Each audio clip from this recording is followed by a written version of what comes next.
అందరికీ నమస్తే అండి. వెల్కమ్ టు అవర్ నిజం ఛానల్ అండి. నిన్న జగన్మోహన్ రెడ్డి గారు వాళ్ళ బ్యాచ్ మాట్లాడుతూ ఇంకా 11 సీట్లు ఇచ్చిన టీం 11 అయినా కానీ ఇంకా వాళ్ళ చిల్లర రాజకీయాలు మారుకోలేదండి. హెరిటేజ్ గురించి మాట్లాడతారు. 30 సంవత్సరాల పైన చరిత్ర ఉన్న సంస్థ, ఎంతో నిబద్ధత గల సంస్థ. అలాంటి సంస్థ గురించి వీళ్ళు మళ్ళా చిల్లర రాజకీయం మొదలుపెట్టారు. ఏది టీటీడీ లడ్డు విషయాన్ని డైవర్ట్ చేయడానికి చిల్లర పాలిటిక్స్ మొదలుపెట్టారండి. వీళ్ళలాగా రాత్రికి రాత్రి వచ్చిన సంస్థ కాదండి. 2004 ముందు మీ నాన్నగారు అధికారంలో రాకముందు మీకు ఎన్ని కంపెనీలు ఉన్నాయి, ఏమేమి ఉన్నాయి, అప్పులో ఉన్న పరిస్థితి. 2004 తర్వాత భారతీయ సిమెంట్స్ కానీ సరస్వతి సిమెంట్స్ కానీ ఇవన్నీ ఎలా వచ్చినాయి? మీలాగా అధికార దుర్వినియోగం చేసే క్యారెక్టరు చంద్రబాబు నాయుడు గారు కాదు. ప్రజలు ఇచ్చిన అధికారాన్ని ప్రజల కొరకే వినియోగించాలా, తన స్వార్థం కోసం, వ్యక్తిగత స్వార్థం కోసం వినియోగించకూడదు అనే ఒక నిబద్ధత గల క్యారెక్టర్ చంద్రబాబు నాయుడు గారిది.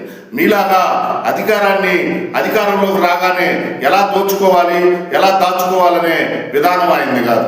మీరు మీ ప్రకటనల కోసం మీరు అధికారంలో ఉన్నప్పుడు మిగతా మీడియాకు కాదని సాక్షి పేపర్కి కొన్ని 100 కోట్లు దోచిపెట్టారు. తర్వాత పక్క ఈ ఇల్లు కట్టించే కార్యక్రమంలో భారతీయ సిమెంట్ వాడాలని మీరు ఆ భారతీయ సిమెంట్ని ఇచ్చేసిన పరిస్థితి. అంటే అక్కడ మీ వ్యక్తిగత స్వార్థం, మీ వ్యాపార లావాదేవీలు. అలాంటి వ్యక్తిగత స్వార్థం కానీ ఏమీ కానీ చంద్రబాబు నాయుడు గారి దగ్గర ఉండదు. వాళ్ళ మిస్సెస్ గారు కానీ నారా బ్రాహ్మణి గారు కానీ వాళ్ళు చూసుకుంటారు హెరిటేజ్ని. చాలా మంచి పేరు, చాలా అవార్డులు వచ్చినాయి హెరిటేజ్కి. ఇవాళ మీరు వచ్చి గుడ్డగాల్చి మొహానేస్తామంటే ప్రజలు నమ్మటానికి ఎవరు పిచ్చోళ్ళు లేరు. ఇలాంటి చిల్లర రాజకీయాలు మానుకోవాలని ఈ సందర్భంగా తెలియజేస్తున్నా. గతం మీ పరిపాలనలో బలవంతంగా గవర్నమెంట్ ఆఫీసుల్లో అనేక సార్ల మీ సాక్షి పేపరు వేయించుకున్న పరిస్థితి మీ సర్క్యులేషన్ కోసం. ఇవాళ అదే పేపరు పట్టాలు కట్టుకోవటానికి తప్పితే దాన్ని చదివేవాడే లేని పరిస్థితి. ఇవాళ మీరొచ్చి ఏదో హెరిటేజ్లో ఏదో జరిగింది, నాణ్యత లేదు అని మీ చేత చెప్పించుకోవాల్సిన పరిస్థితి ఎవరికి ఉండదు.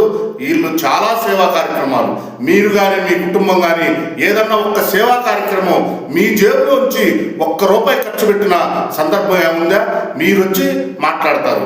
ఆకాశం మీద ఉమ్మితే మీ మొహాన్నే పడుద్దని ఈ సందర్భంగా తెలియజేసుకుంటున్నా. నారా భువనేశ్వర గారు అనేక ఎన్టీఆర్ ట్రస్ట్ ద్వారా ఎంతో మందిని పిల్లల్ని చదివిస్తా ఎన్నో కార్యక్రమాల్లో పాల్గొంటా చేస్తున్నారు. అలాంటి సేవ చేసే వాళ్ళ గురించి ఇంకొకసారి